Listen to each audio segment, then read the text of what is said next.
India Today's Gaurav Sawant, Rajesh Pawar and Maria Pysarenko are the most watched journalists reporting for an Indian channel in Ukraine. And that's the reason why India Today is currently the most watched channel. That's not a boast. It's because we're bringing you this war like you were watching it from a ringside view. The horrifying reality of the Earth's newest global conflict. Take a look at India Today's crew that actually came under fire just a few hours ago and how they got out of a city under siege as they make their way to Kyiv.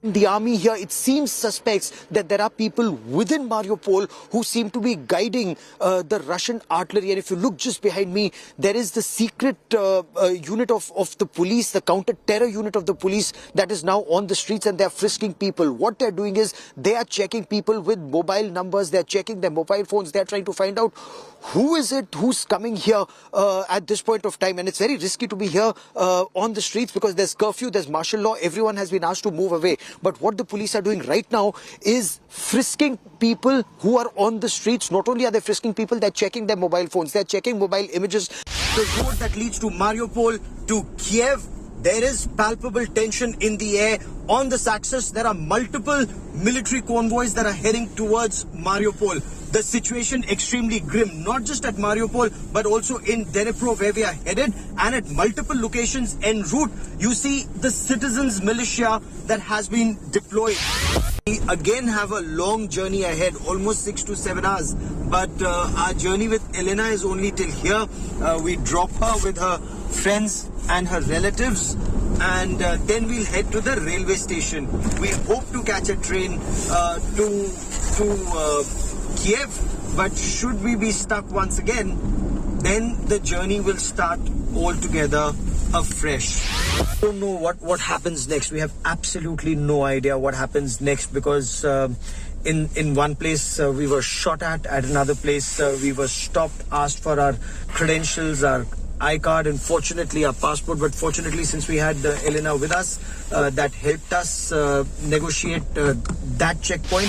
We are going straight into the heart of the battle in Kiev. The situation, we are told, is extremely grim. It's tense. There was a total blackout at the railway station in Dnipro, and we are told it's exactly the same situation in Kiev, and that there is a curfew that's been imposed.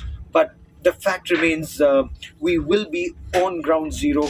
Alex is heading home, as are some other friends, and we sincerely hope that the worst is over. Yeah. And but the impression is perhaps the worst is yet to come. Yeah, we just hope that the world will help us to stop the war. We don't want to fight, but we want to protect our country. We don't want to give up. Absolutely. Brave words there, Alex, and wish you all the best. With cameraman Pawan Kumar, en route Kiev, Gaurav Sawant for India Today. Gaurav live with me as he enters Kyiv. He's on the outskirts of Kyiv. Let's put those images on air of the overnight attacks on Kyiv right now. The firebombing that's still continuing to take place at that point. Gaurav, you've reached Kyiv. Am I correct? You've reached the city. What's happening? Shiv, it's a new dawn over Kiev. Yes, we've reached the national capital of Ukraine and we're still at the railway station. We cannot leave just as yet because curfew remains in force. Curfew remains in place. And if I can just show you around a little, this is the railway station.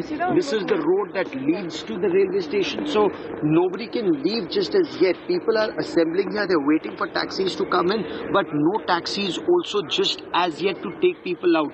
A very large number of security forces at the railway station. So whether it's the Ukraine army, the police or the local militia, they're all here in huge numbers with their weapons drawn, checking passports, checking I-cards. And Alex, we were just speaking to him on board the train. Alex also joins us, one of those few people who speak English that we've been able to contact. Alex, have you been able to contact your family just as yet? Yeah. I actually was able to, and my mom is safe. She said that she heard some really distant explosions, but within the Kiev borders at the beginning of the night. But after that, it was silent.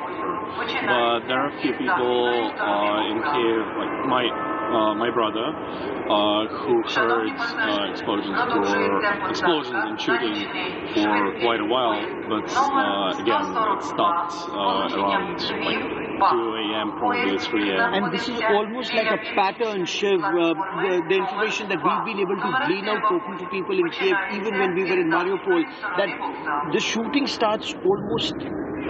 We heard some shelling. Yeah, the explosion. We just heard an explosion. So, Shiv, can you imagine, we are not now at the front lines. We are not in Mariupol. We are not at the distant borders with Donetsk and Luhansk. We are right in the heart of the national capital, and we just heard an explosion. No, so are these some artillery rounds going off here? What's happening? What kind of weaponry is being used? There are people who know and who can differentiate.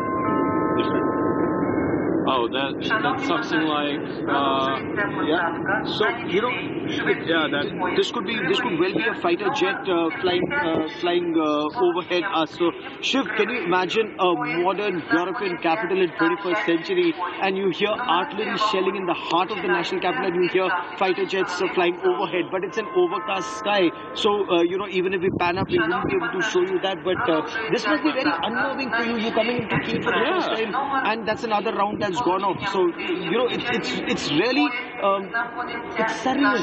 Yeah, I lived here for 26 years, and I could never imagine that it would be a battlefield, that my home city would be a battlefield. But it is. It's actually, I could say that it's right at the front lines, because every night the Russian troops are trying to take over the Kiev. Every night Russian troops are trying to take over Kiev, which means they still haven't. Why haven't they succeeded so far, considering there's such an overwhelmingly superior military power?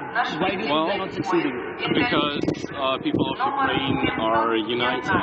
We are not, like, Russian propaganda says that there are like Nazis in Ukraine who are in Ukrainian army, and that's the only people who want to fight, and every other Ukrainian wants Ukraine to be liberated by Russia. But that's all lies. That's all lies. Our army are heroes. I did not expect them to hold that well. And all citizens who can, they try and help each other. They try and help army and defense forces. Shiv, I'm sure you find that very interesting, that you study military balance. You know how the scales are tipped so overwhelmingly in Russia's favor, and yet even to this day Kiev hasn't been captured, so much so that Russian President Vladimir Putin has had to reach out to the people of Ukraine and the army of Ukraine, saying, don't stand up for the Nazis, negotiate with us, remove them. That shows it's still an uphill battle for them, Shiv. Gaurav, I just wanted to ask you one question before I let you go, because you need to move to the center of the city. How far is the Russian army? We know the special forces and some militias are already on the inside. How far around Kiev are they? I'm trying to get a sense of the siege of the city that's on right now, because there is a sense that in the next 72 hours the city will fall.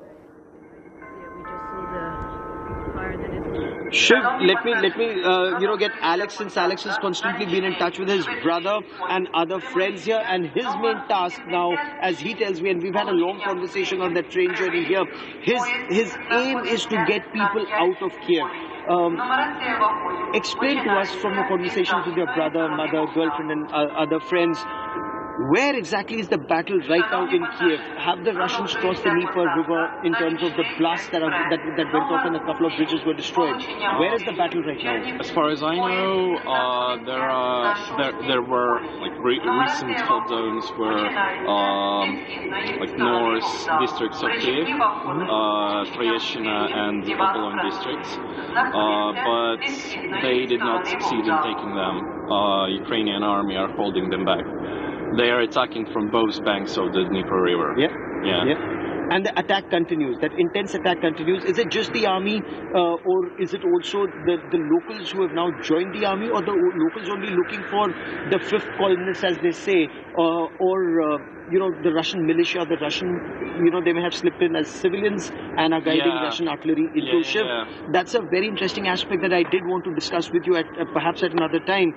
The suspicion here is that Russians have a lot of soldiers wearing civilian clothes who've slipped into Kiev, who've slipped into major metropolitan cities, and then are guiding they're actually guiding artillery and missile fire straight on to targets, whether they're using infrared, whether they're using, whether they're artillery OP officers who are doing that, that is still not clear. But the amount of frisking that is on of people, their mobile phones are being confiscated, their mobile numbers are being checked, the photographs on their mobile phones are being checked. All of this is happening in an effort to know who is guiding Russian fire at times so accurately in the heart of vital assets and vital points.